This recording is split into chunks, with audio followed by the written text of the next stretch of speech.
अरावली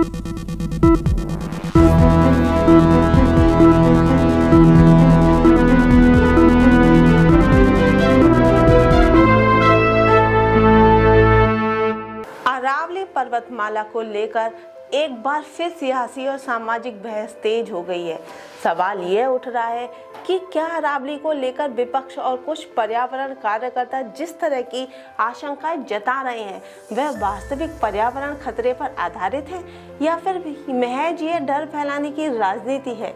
इसी मुद्दे पर विशेषज्ञों, नीति निर्माताओं, पर्यावरणविदों और राजनीतिक विश्लेषणों के बीच तीखी बहस देखने को मिल रही है। अरावली पर्वत भारत की सबसे प्राचीन पर्वत श्रृंखलाओं में से एक है, जो गुजरात से लेकर राजस्थान और हरियाणा होते हुए दिल्ली तक फैली हुई है।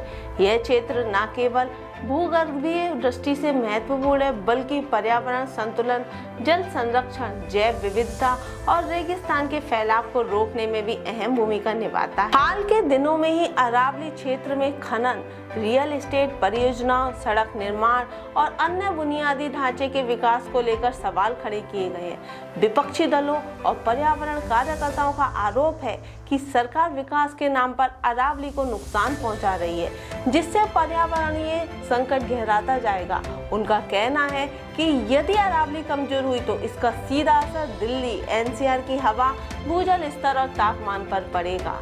वहीं सरकार उससे जुड़े विशेषज्ञ इन आरोपों को बड़ा चढ़ाकर पेश किया गया डर बताते हैं। उनका तर्क है कि विकास और पर्यावरण संरक्षण के बीच संतुलन बनाया जा रहा है और सभी परियोजनाएं पर्यावरणीय नियमों के दायरे में ही आगे बढ़ रही हैं। सरकार का मानना है कि हर निर्माण कार्य से पहले पर्यावरणीय प्रभाव का आकलन किया जाता है और अवैध खनन या अंधाधुंध कटाई को बढ़ावा नहीं दिया जा रहा। इस बहस में पर्यावरण विशेषज्ञों की राय भी बटी हुई नजर आती है।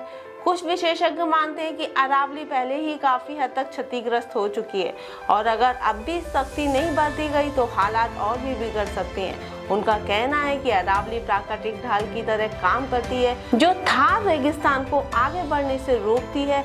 इसके कमजोर होने से रेगिस्तान का विस्तार तेज हो सकता है और उत्तर भारत में जल संकट और गंभीर हो सकता है। दूसरी ओर कुछ विशेषज्ञ यह भी कहते हैं कि हर विकास परियोजना को पर्यावरण विरोधी बताना सही नहीं है। उनके अनुसार तकनीक और सख्त नियमों के बीच विकास को पर्यावरण के अनुकूल बनाया जा सकता है। वे ये भी सवाल उठाते हैं कि जब दशकों तक अरावली में अवैध खनन और अतिक्रमण होता रहा, तब विपक्ष और कार्यकर्ता उतनी मुखरता से सामने क्यों नहीं आए। राजनीतिक विश्लेषकों का मानना है कि अरावली का मुद्दा केवल पर्यावरण तक सीमित नहीं रह गया, बल्कि यह राजनीतिक हथियार भी बन चुका है। विपक्ष इसे सरकार को घेरने के लिए इस्तेमाल कर रहा है, जबकि सरकार इसे विकास विरोधी राजनीति करार दे रही है। दिल्ली, एनसीआर जैसे शहरी इलाकों में पर्यावरण का मुद्दा जनता के लिए संवेदनशील है।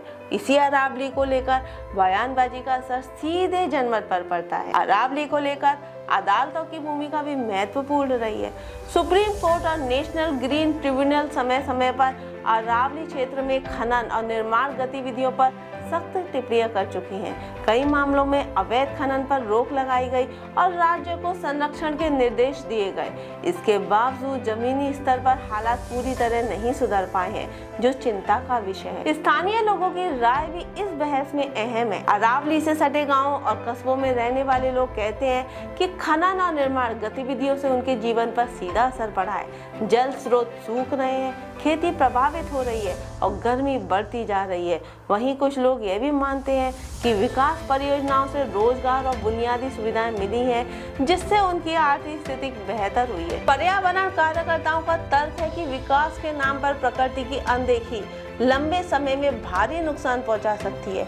उनका कहना है कि अरावली को बचाना केवल पर्यावरण का मुद्दा नहीं, बल्कि आने वाली पीढ़ियों के लिए भविष्य से जुड़ा सवाल है। वे मांग करते हैं कि अरावली को संरक्षित क्षेत्र घोषित कर वहाँ किसी भी तरह की व्यावसायिक गतिविधियों पर सख्त नियंत्रण लगाया जाए। सरकार समर्थक विशेषज्ञों का कहना है कि संरक्षण के नाम पर विकास को पूरी तरह रोक देना व्यवहारिक नहीं है। उनका मानना है कि स्मार्ट प्लानिंग, हरित तकनीकी और कड़े नियमों के जरिए दोनों के बीच संतुलन संभव है। वे ये भी आरोप लगाते हैं कि कुछ एनजीओ कार्यकर्ता बिना पूरी जानकारी के डर का माहौल बना रहे हैं, जिससे निवेश और विकास प्रभावित होता है। इस पूरे विवाद में एक बड़ा सवाल यह भी है कि नीति निर्माण में पारदर्शिता कितनी है।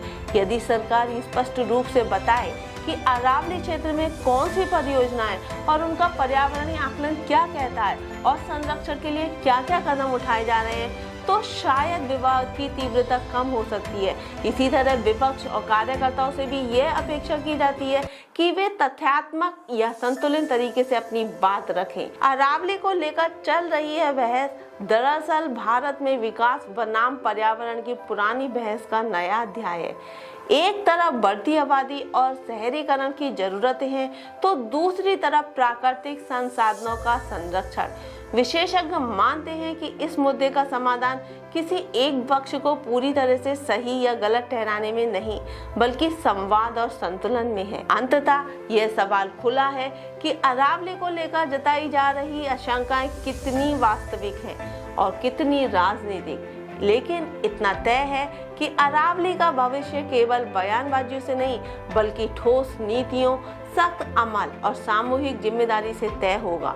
यदि इन प्राचीन पर्वतमाला को बचाना है, तो सरकार, विपक्ष, विशेषज्ञ, कार्यकर्ता और आम जनता सभी को मिलकर गंभीर और ईमानदार प्रयास करने होंगे। आपकी इस मुद्दे पर क्या राय है, कमेंट बॉक्स में जरूर लिखिएगा और ऐसे ही लेटेस्ट अपडेट्स के लिए देखते रहिएगा पेज 19।